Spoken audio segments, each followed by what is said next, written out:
Voy a reconfigurar un poquito para hacer más rápido. Sí, si se puede, agrego. De cualquier manera, yo sabía que no tenía problema porque muchas de las cosas que tenía que decir las iba a decir Nelly. Así que bueno, los 5 minutos que...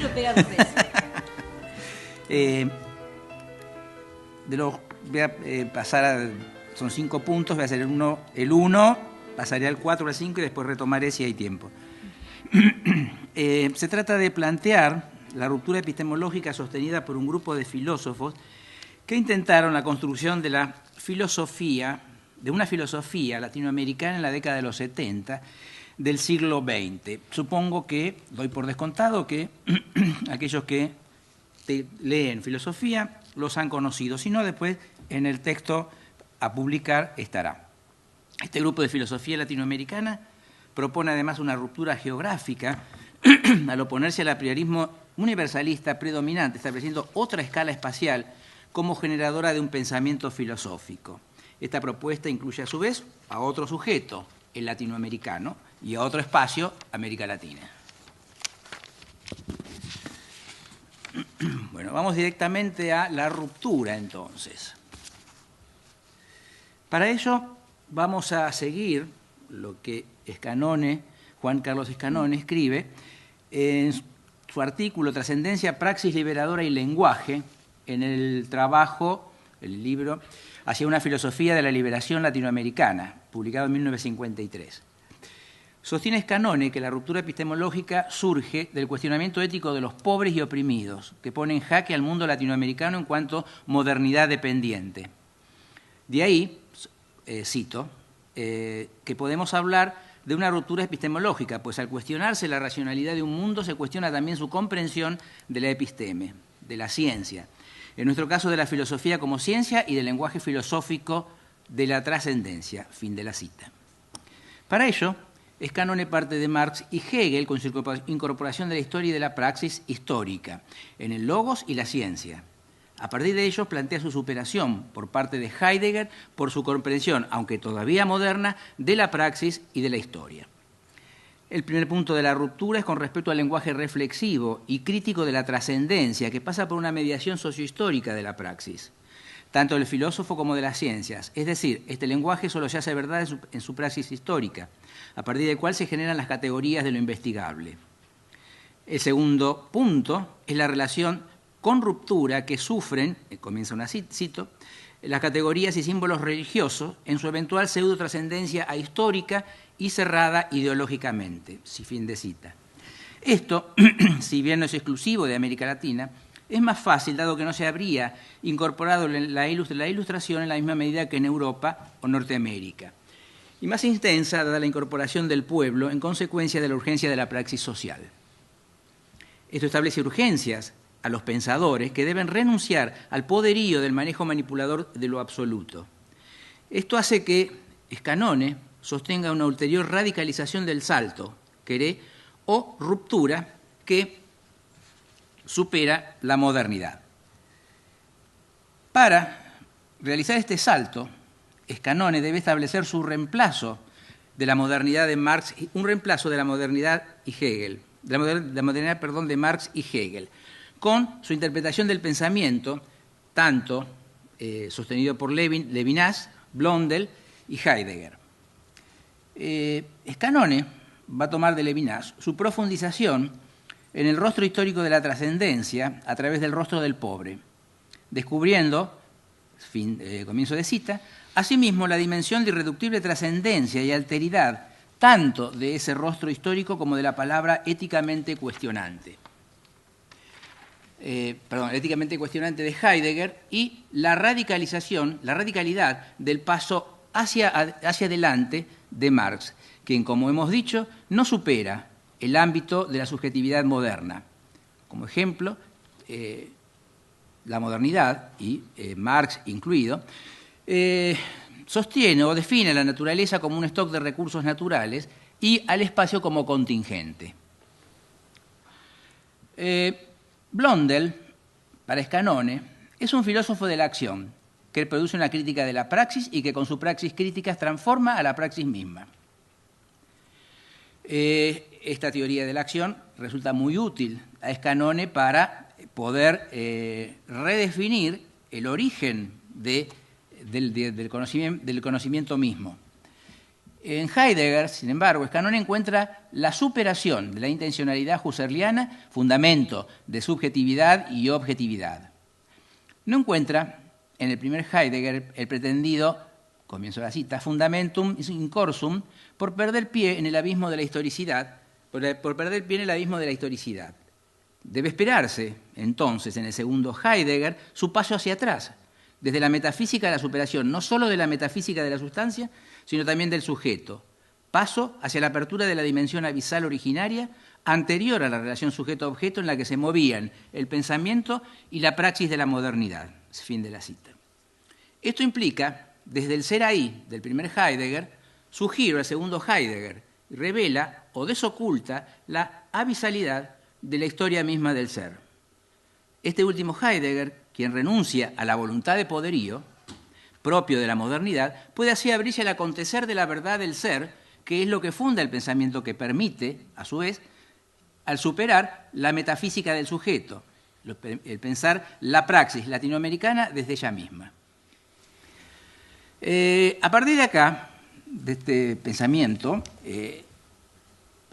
digamos, de esta ruptura epistemológica, podemos sintonizarnos en qué cambios metodológicos va a producir en los estudios. En principio, el primer cambio metodológico que produce es la aparición de una nueva categoría espaciotemporal, que es América Latina, con presencia propia.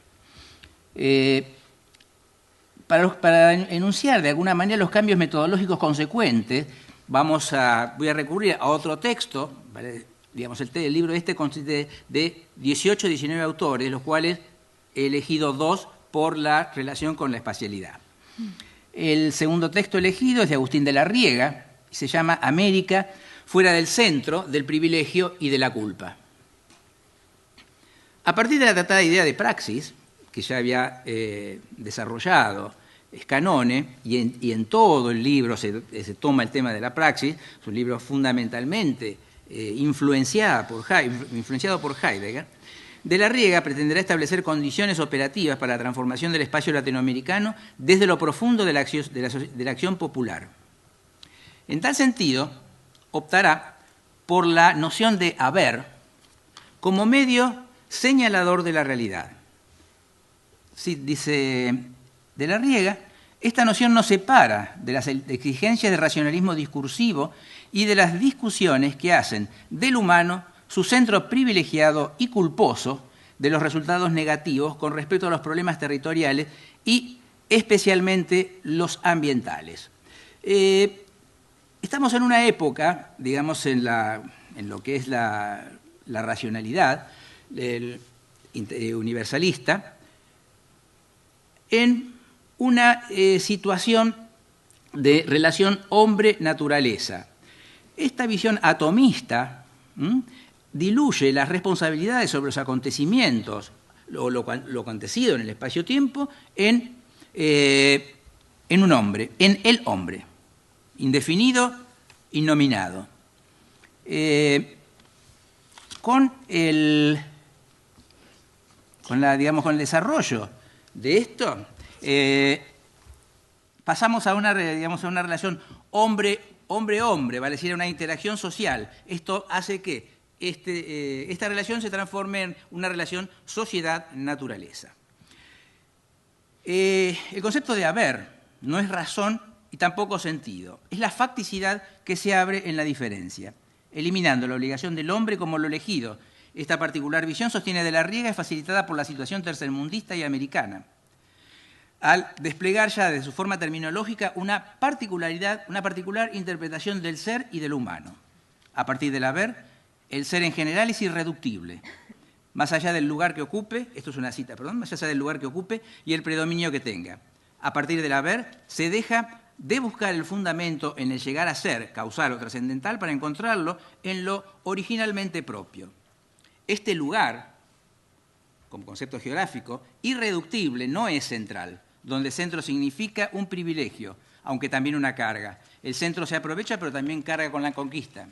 De la Riega criticará el ser ahí de Heidegger, dado que considera que a este autor que al centro debe considerárselo el ahí del ser. Este es el punto conflictivo, porque se considera que ahí se mantiene oculto, no se lo manifiestan las expresiones modernas. Este ahí es donde lo verdadero acontece. En tal sentido, sostiene que Europa, y especialmente Alemania, es el ahí, es el centro oculto de Heidegger, con lo cual su revolucionaria propuesta quedaría limitada al pensar que el ser que deviene, por lo tanto, es necesariamente un ser europeo, un ser alemán, y como resultante sería el punto desde donde se expandiría ese ser. América, por el contrario, es periferia, en permanente tensión con el centro, de características muy variadas, en América la historia nunca se ha instalado en el centro. En esta periferia se debate entre la conformación de una identidad dependiente o en la construcción que, partiendo del haber, desde dos puntos de vista disímiles, se construye uno alternativo que supere al universalismo, sin caer en un particularismo o fundamentalismo. Esto nos lleva a sostener que lo verdadero puede producirse sin ser universal, lo que equivale a sostener la idea de que esta universalidad no es no poder ser sino así, sino que es la facticidad, el haber que deviene de la interacción entre distintas praxis, todas posibles, y consecuencias de diferentes ahí del ser. Esto señala, por tanto, una trascendencia permanentemente abierta que no se cierra en lo que nos señala, porque casualmente nos señala que no debe cerrarse.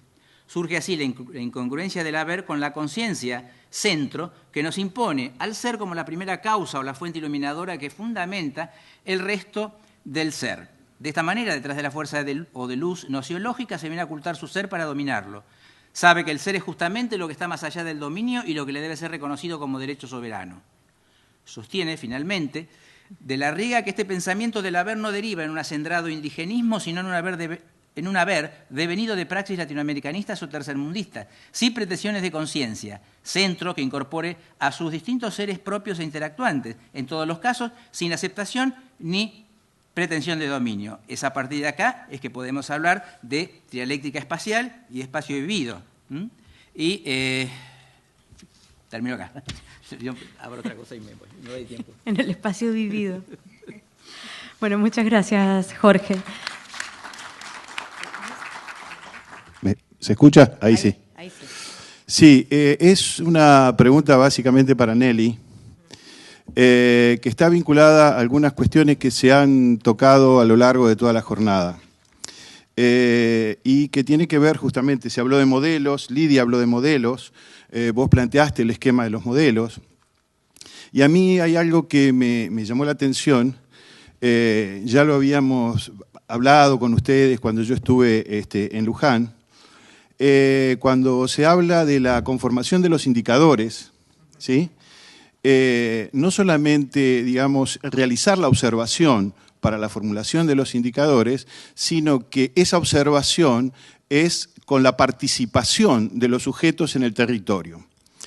Me interesa particularmente esta cuestión en función de lo siguiente, porque estamos pensando, yo me lo plantearía de algún modo como formas de resistencia frente a este panorama que presentó Javier esta mañana, ¿no es cierto? Claro, digamos, frente a este avance en el que, y que quiero rescatar esto que decía Javier esta mañana, de que ya no somos como las viejas figuras del siglo XIX, los académicos, aquellos referentes de la sociedad, sino que somos trabajadores, y como trabajadores debemos reconocernos en nuestro rol de trabajadores. Entonces, mi pregunta puntual va a lo siguiente, porque me parecía que allí había un núcleo valioso, y es, en la medida en que se produce un conocimiento que viene, digamos, de algún modo fortalecido por la ciencia, pero que tienen protagonismo activo,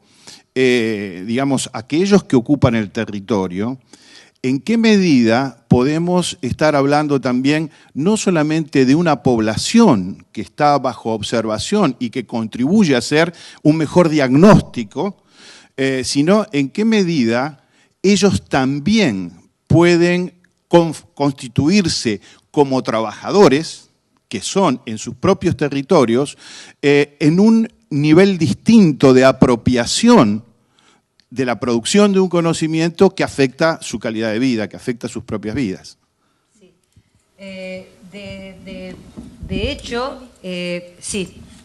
De hecho, yo además respondo y también pensando en lo que ella decía de fortalecer,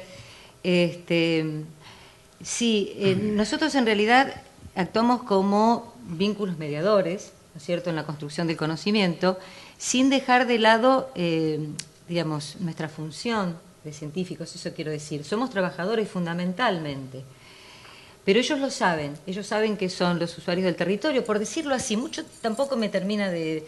No quiero usar el término sociedad civil, me gusta mucho más el término de usuario del territorio. Y también están los políticos, ¿verdad? Todos construimos en conjunto, cada uno aporta lo suyo. Nosotros le aportamos, por ejemplo, lo que traemos de conocimientos de las ciencias, de nuestro pasado traído al presente, de pronto, lo que decíamos recién, y se los vamos transmitiendo. Y ellos nos traen todo ese conocimiento que ellos tienen. Entonces, no sé si voy a la pregunta que me haces. Entonces, cuando nosotros tenemos un resultado de un determinado indicador que definimos y dimensionamos entre todos, la justa apreciación es mucho más, es más justa, digamos, ¿no es cierto?, valga la redundancia, porque en realidad la valorización es de conjunto. Entonces, diríamos, se suman muchísimos matices, pero además nosotros podemos ser muy trabajadores y muy caminantes.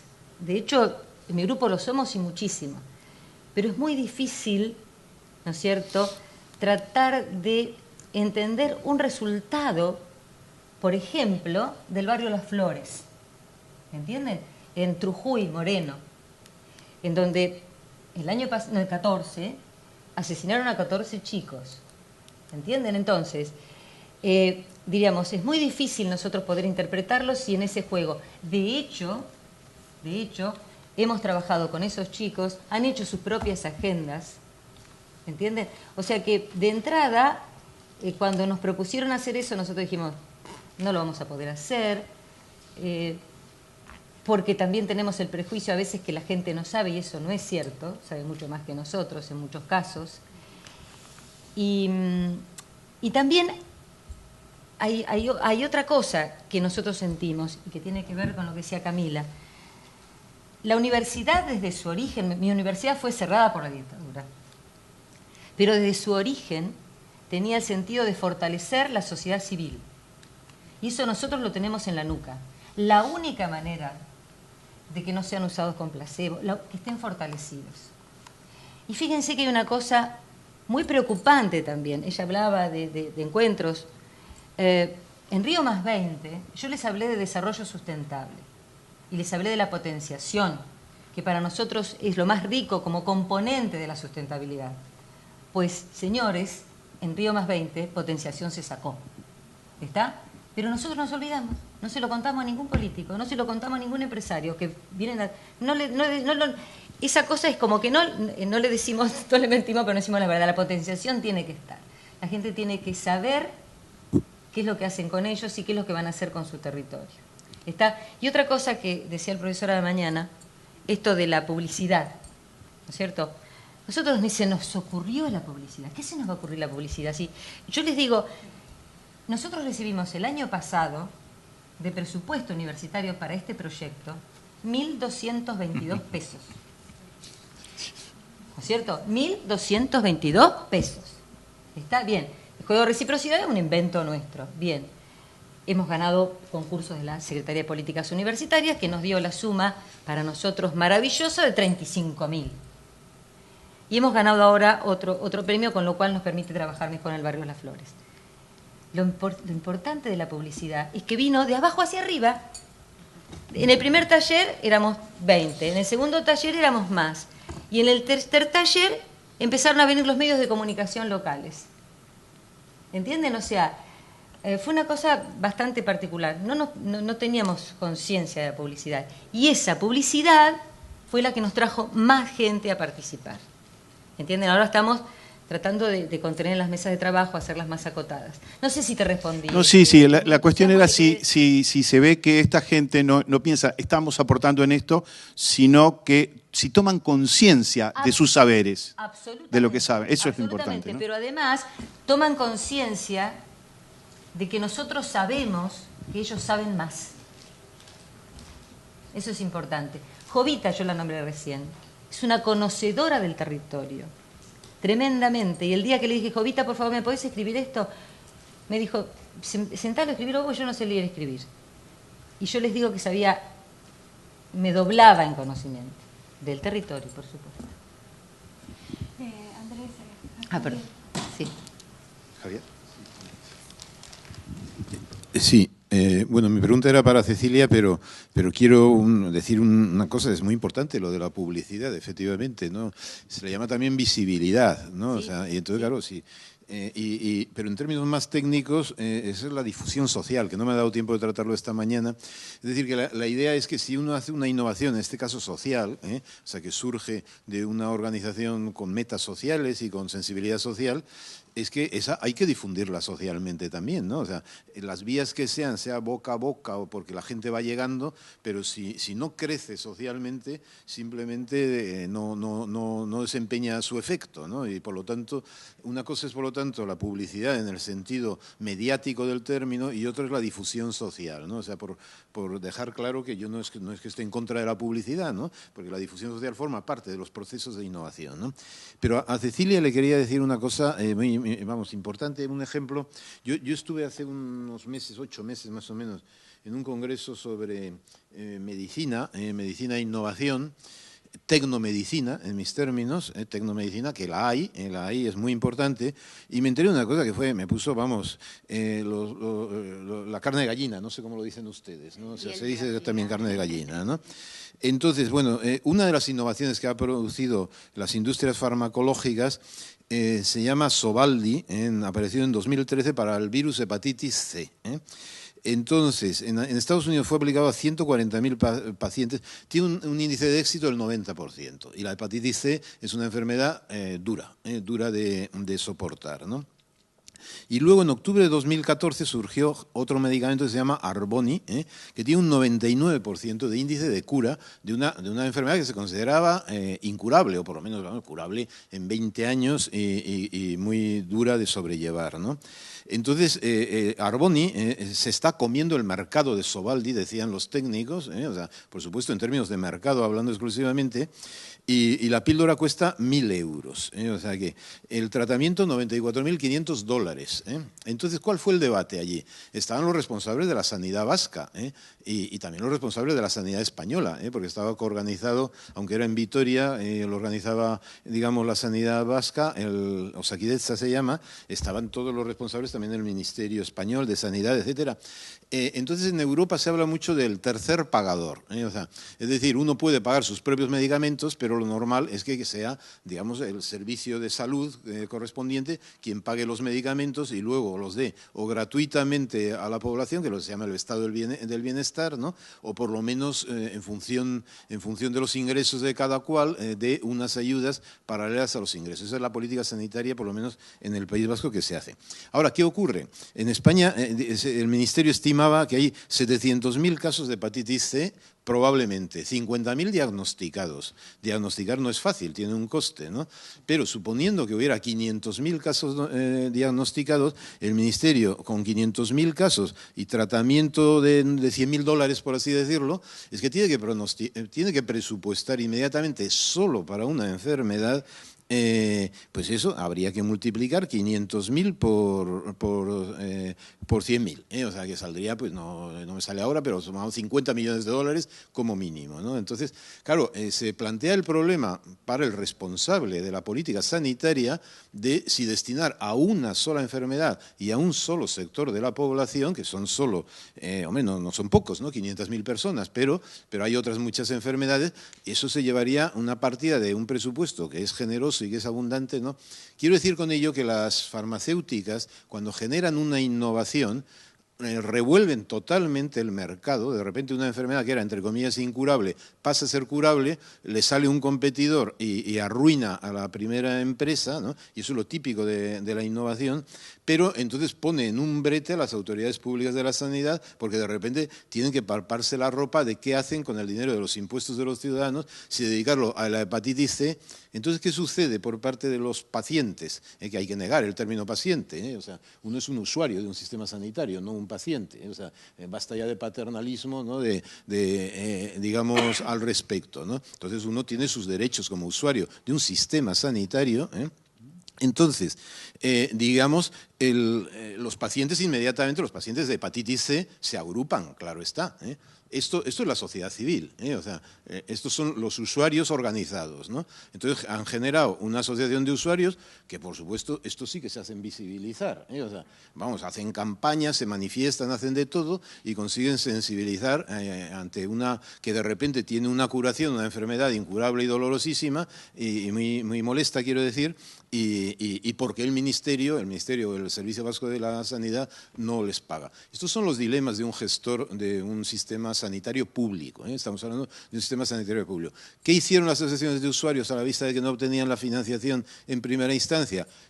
Generaron su propio laboratorio de investigación, empezaron a experimentar con animales, saltándose las regulaciones de la Unión Europea, de la experimentación con animales. Se fueron, obviamente, el laboratorio lo crearon en otro país, en donde no hay esa regulación, y rompieron la regulación. O sea, quiero decir que las regulaciones de los sistemas sanitarios están bien, obviamente, ¿no? Estoy muy a favor, ¿no? Pero que en conflictos de este tipo, y se plantean conflictos, cada vez que hay una innovación, siempre se suscitan enormes conflictos y beneficiados y perjudicados, ¿no? Y entonces quiero decir con ello que los dilemas son tremendos, insisto, solo por una innovación, o sea, para una sola enfermedad, ¿no? Y es un poco estos temas en cuestiones de bioética y tecnomedicina, yo creo que simplemente para informarle a Cecilia e informar al resto de lo que son las tecnociencias médicas en medicina, ¿no? Que son terribles. O sea, no sé si a mí me puso la carne de gallina esto, pero yo creo que es para poner la carne de gallina, ¿no? Pero esto, vamos, esto es primer mundo, es cierto que es primer mundo, pero que son decisiones comprometidísimas para quien esté en un cargo público, en un Estado democrático, para tomar decisiones. Solo quería decir eso. ¿Querés comentar algo? Nosotros tenemos actualmente el debate en torno al problema del Zika. A ver, para no quitarle mucho tiempo a alguien que quiera hacer una pregunta y decirlo en términos muy generales, eso roza justamente el problema de las investigaciones y las políticas sanitarias que se lleven adelante, porque yo no acepto que se ponga a una población en el dilema de tener que decir que se reparte una determinada porción de un medicamento para alguien, pero se sustrae para otro. Porque son decisiones que en definitiva tienen que ver con las decisiones políticas. ¿Por qué? ¿Por qué uno puede evaluar esto? Situándose fuera del problema, ver cómo determinados fondos son... o hay fondos que pueden financiar otro tipo de acciones, o se pueden financiar un Estado utilizando ciertos fondos. Entonces, yo creo que lo que hay que hacer es decir, bueno, ¿cuáles son los intereses que nosotros vamos a tratar de solucionar con esto que disponemos ahora? Es insoslayable el vínculo entre ciencia y las políticas que se instrumenten, pero bueno, muchísimas gracias por tu aporte, Javier, desde ya. Sí. Perfecto. Bueno, gracias a los expositores.